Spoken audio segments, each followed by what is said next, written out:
Okay, guys, today we will discuss about Ifrs 5, and this standard is all about non-current asset held for sale. What does it mean? It means that let's say you have non-current asset and you are using that asset. Clear? Now, after some time, after 4 or 5 years, you are intending to sell this asset, and you don't want to use further. So, according to the standard, that asset should be classified as current asset because your intention is to sell that asset and not use further. And the official definition according to IFRS is if its carrying amount, if the asset carrying amount, if its carrying amount will be recovered primarily through sale transaction, mean you get the amount through sale transaction, you getting the carrying amount through sale transaction rather than using it. So that is called this is called the non-current asset held for sale definition according to the standard. Now we have also discussed here that non-current asset or disposal group should be classified. We classified the disposal group and the non-current asset as held for sale if its carrying amount recovered through sale transaction. Now what is this disposal group? Disposal group is actually in a group of asset that entity intend to dispose of in a single transaction. If you have group of asset and you want to dispose, your intention is to dispose of in a single transaction, then we call it disposal group. Clear? Okay, let's move on. To avoid this, to avoid the misuse of this standard, IFRS there is some criteria which you had to meet before classify the non-current asset as held for sale. Because if non-current asset you classify as current asset, then it will improve the liquidity. Okay, so definitely some people, some industry, and some company, they use they just use unfair use of that standard. So for that you have to before you classifying the asset as a current asset, as held for sale asset, you have to meet some criteria, and the criteria is classification as held for sale. So the first thing in the criteria, the first find in the criteria is IFRS 5 require the following condition to be met before the asset or disposal group can be classified as held for sale. Okay, the first one is the item is available for immediate sale on its present condition. Means if you want to say if you want to classify the non-current asset as held for sale, then you must meet the first thing which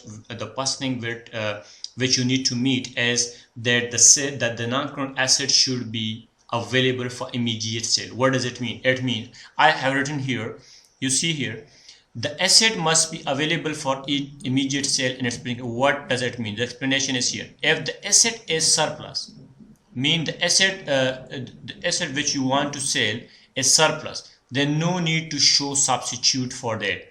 If it's a fractional asset, then you must present substitute. What does it mean? Let's say you have an asset A, okay, and you want to classify this asset as held for sale. Clear?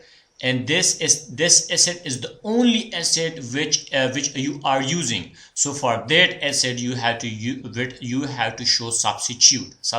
Okay, now let's say you have two assets A and B, and this asset is surplus, mean you are not using, and you want to classify this as held for sale, then okay, no need for to show substitute. Okay, this is the explanation for this bullet. Now the second, no major repairs due on asset. No major repairs due on asset mean the asset which you want to classify as held for sale is ready to sell, mean there is no need to make some changes, or there's some repair due on that, so you cannot classify that asset if there is a repair due on the asset.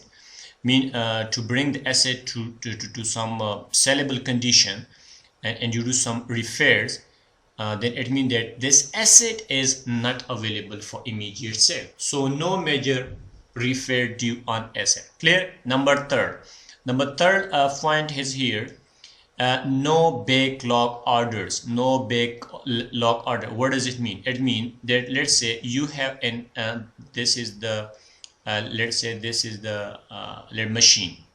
Okay, this is the machine, and this machine making manufacturing pens. Okay, and you have taken order of 10,000 pens to be manufactured using this machine. Now let's say you have completed 5,000. Okay, and the remaining how many left? 5,000 are left. So this is the backlog order. You cannot classify this asset, this machine, as held for sale until you completed this 10,000 fen. Let's say you have completed half portion and now the remaining is left. So this asset should not be classified until you complete the full order. So no backlog order. So there, let's say you have completed the 1,000 fen order and there is no further order for this machine, then you can classify this as held for sale. Now the fourth one is asset must not be with lessee on lease. This asset is in your control. You are not you have not leased the asset to another asset. The asset is present with you, not with the lessee. Okay, and this one is 1 2 3 4 5. This is number 5 point for the explanation of the first point in the criteria for held for sale. So no charges on the asset. What does it mean? It means that let's say in some industry the entity take loan. They take loan from the bank. Okay, and as a security they hold this asset as a security for that loan. So there is no charges on this that asset. Not hold as a guarantee for not hold as a guarantee to the bank or some other entity, right? And the last I think this is 7 the shareholder approval is must, but if in case approval is just formality, then no issue.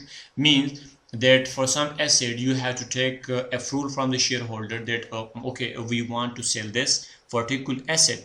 If the shareholder approve, then you will classify the asset held for sale. Otherwise you will not classify that asset held for sale. But if the approval is just formality, then no need. This is okay, fine, no need for shareholder approval. And the regulatory authority approval is a must. There's some regulatory authority. You have to take permission from the regulatory authority before you classify the asset held for sale. And the term must be normal. The term must be normal. In case unusual term cannot be classified as what does it mean? The term must be normal. Term means that let's say this is the asset, you want to sell the asset. Okay, fine. Now if you put this is normal condition, this is the normal condition, all the participant will come and will purchase the particular asset. Now if you you make a condition, you say that okay, I will sell the particular asset if you meet me in US, if you meet me in UK, if you meet let's say we will meet in London, and there I will give you this asset. Otherwise I will not sell. I will not sell that asset. So that means this is unusual terms. The term should be usual. Now let's move on. We have another point. Second point is the sale is highly probable. What does it mean? Means that explanation is here. For the first, you have explanation here, and this is the past paper I have taken. Now if you see here, for this explanation is here. Clear? You see the sale is highly probable. Means the management is committed to sell the asset. Management is committed to sell the asset. The fair value of the asset is calculated. The asset must be marketed at its fair value. Means the asset you want, if the asset which you want to sell must be marketed at its fair value. Let's the fair value as in the market of product is little bit let's say this is the 5, the price, the fair value of the product is $500 and you want to market that asset at $100, definitely no one can purchase that asset. So if you want to classify the asset for held for sale, then it should be marketed at this amount, the fair value, the fair. Okay, if it's the culture of the market to do overpricing, then it's no issue. What does it mean? It means that, okay, let's the original price of this product is 500 and you market this at $600, but when the customer come and then after bargaining you sell that particular asset at 500, then okay, this is not a big issue. Clear? Now there is an active program to locate buy and the asset is being actively marketed. So it's simple, there is some there is some planning, there is some active program to locate the buyer and asset is actually marketed. Clear? Now we have discussed 2 points. Now let's move on, and this is the last point which you have to make before you classifying the asset as for sale.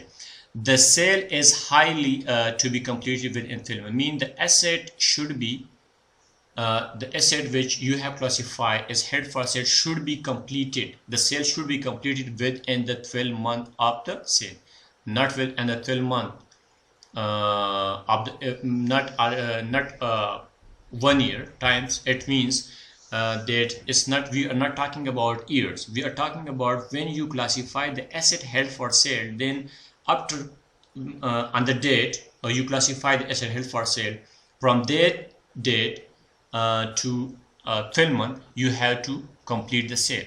Okay, what if not sell the asset within the 12 months of the classification, then what you will do, I will discuss it later.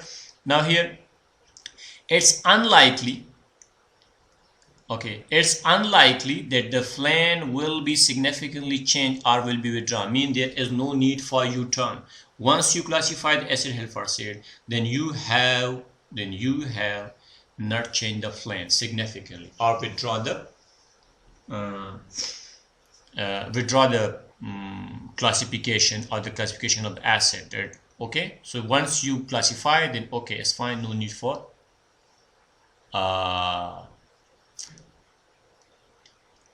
okay. Now here we have some okay, once the asset is classified, if you classify the asset held for sale, then no need for depreciation further. Okay, no need for depreciation from now.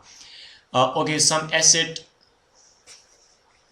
some asset or abandoned asset, we called it abandoned asset that or abandoned wound down gradually cannot be classified as held for sale because their carrying amount will not be recovered principally through the sale or transaction. Means that asset which are abandoned, means we have discontinue using them but no intention to sell them. That is why we cannot classify them as held for sale. Okay, but if this abandoned asset meet the definition of operation, then SOCI, we shall refer them as a discontinued operation. Clear? Now let's move on. We have another issue. Okay, once asset is classified as held for sale, then no need to depreciate it. Now we have discussed this. Now if not sold within the 12 month of the classification date, this is the third point we have discussed for the criteria which you had to be met before classifying the asset as held for sale. Now if the asset is not sold within the 12 month of the classification date, then what you will do, here we have two situations. The first one is if this not sold because of uncontrollable factor like you see the COVID-19, then the asset an asset is still meet the criteria of the held for sale. Okay, if this asset is not sold because of uncontrollable factor and the asset still meet the criteria of held for sale, then continues held for sale accounting. We have to continue the held for sale accounting. Okay, now if not sold because of controllable factor, mean the factor which you can control, and you not sold the asset within the 12 month, then what you will do, you will revert back the non-current asset. Mean before you have classified this held for sale, mean current asset, and if within the 12 month you have not sold the particular asset, then you'll revert back it to non-current asset. Okay, because it will no more be a current asset. Now IFRS is 5 record asset at lower of carrying amount and fair value cost to sale. IFRS 5 record asset lower of, you will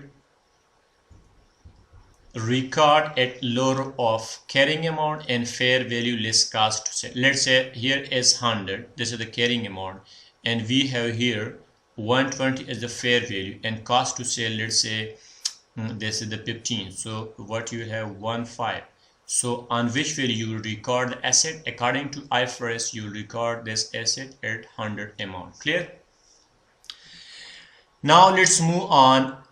We have some question and we will discuss this. Clear? Hisop is preparing its financial statement for the year in 31st December 2007. On first, okay, what is the requirement? Can the property be classified as held for sale? Mean we will just discuss the above scenario, and after that we will decide whether the property should be classified as held for sale or not. If it meet the criteria of classification, then we classify. If it doesn't meet the criteria, then we will not classify the asset held for sale. Okay, clear? Now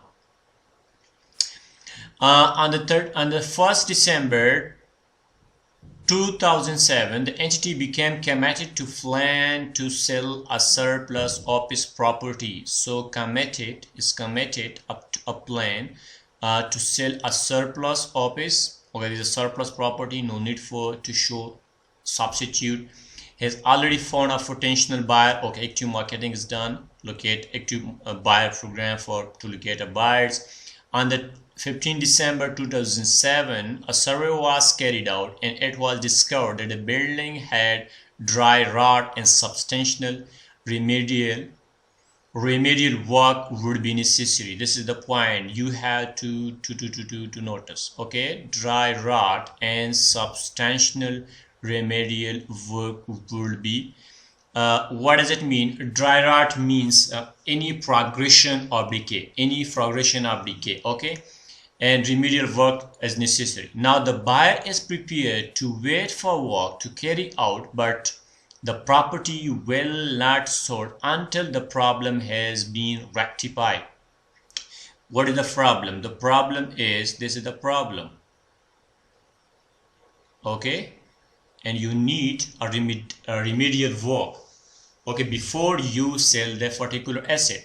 So the asset, the buyer, okay, the buyer is prepared to wait for that work, remedial work, but the property will not be sold. Mean the property, you cannot sell the property until the problem has rectified, and that until the problem is rectified.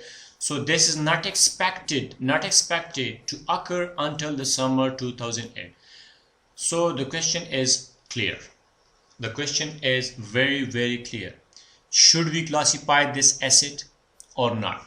So if you see here, and I told you that the asset should meet this criteria before you classify as held for sale.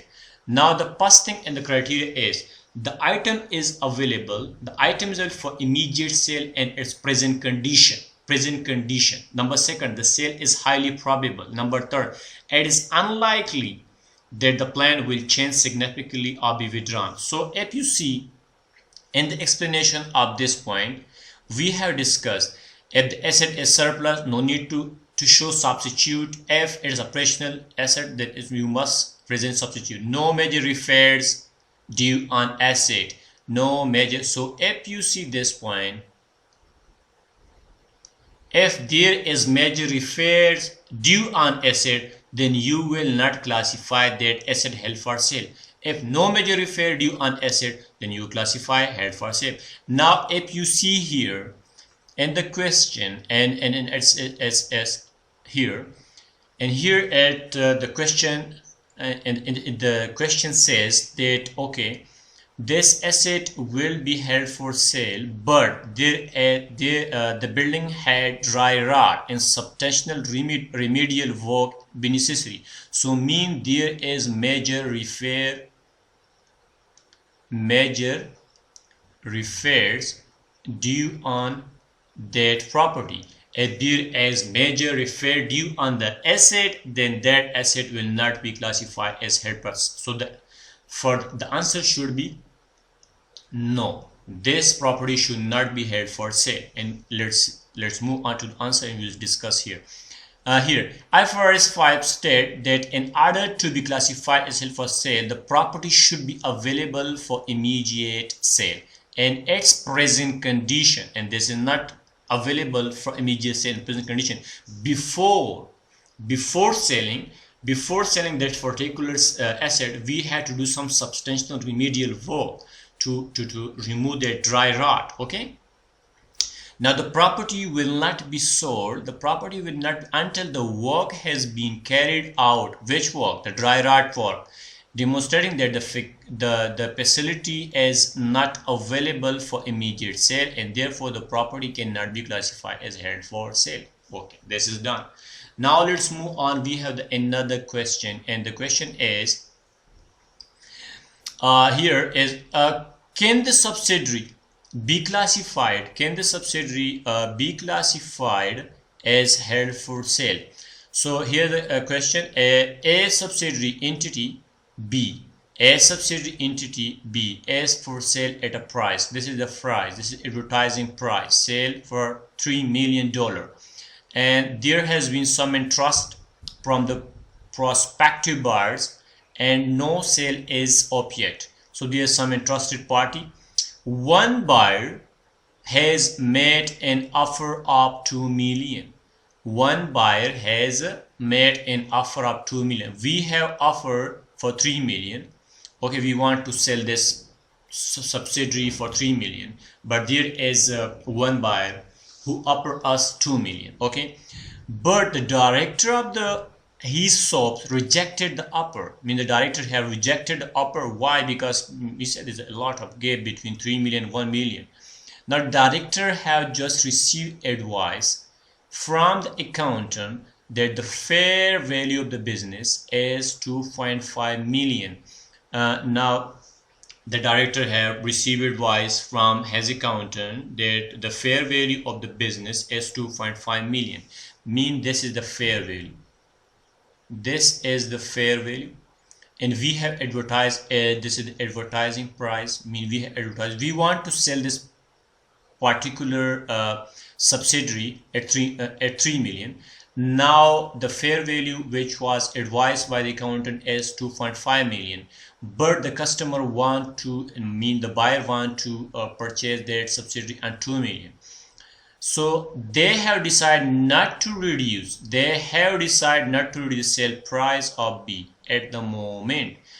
At that moment he don't want to reduce the price. And what is the price? The price is 3 million. So can the subsidiary be classified as held for sale? No, we cannot classify the asset and the subsidiary to be held for sale at the $3 million, at the price of 3 million. Now let's see the answer. The subsidiary B does not meet the criteria for classification held for sale, although action to allocate. Why? Because we have already discussed here here. Let me show you here. You see here what we have told, what I have told you about that the sale is highly probable. Means the fair value of the asset is calculated, and the asset must be marketed at fair value, and the fair value is 2.5, and we are marketing the asset at 3 million. So it means that it's not fulfilling this criteria. If it's not fulfilling the criteria, then it will not be classified as for sale. Clear? Okay, let's see what other thing is here. Now the first thing is that it's not meet the criteria of held for sale. Although action to allocate a buyer are in place, we have done what? We have allocated a buyer. Okay. Now the subsidiary is not sold at a price that is reasonably compared with the fair value, and the fair value of the subsidiary is 2.5 million. Now, but it is advertised for a sale of 3 million, so it cannot be classified as held for sale until this price is reduced. So if the price is reduced, then we will classify the asset held for sale. But in the question it says that the sale price will be it decided not to reduce. So the price is not reduced, so this will not be classified as held for sale. If the price is reduced, then we will classify as held for sale. Okay, here is a fast paper question, and I have discussed this.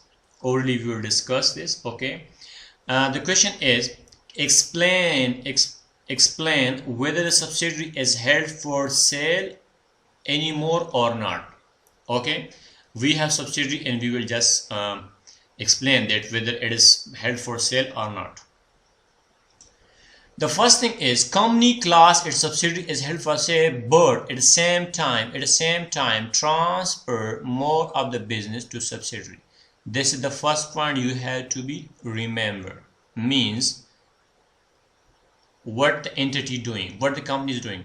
They have classified the subsidiary as they want to classify this for held for sale, but contrary, they transfer more business to this. How is it possible? If you want to sell the subsidiary, then how is it possible that you will transfer more of your business to that subsidiary? Number second,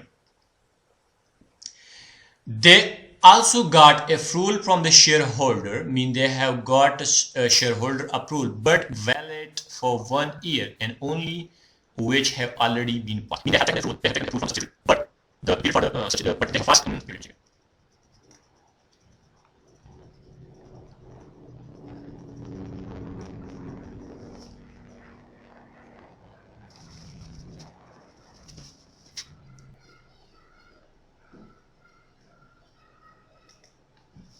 Okay, so it means that the company has taken the permission or approval for the to classify the asset held for sale, but that has been passed.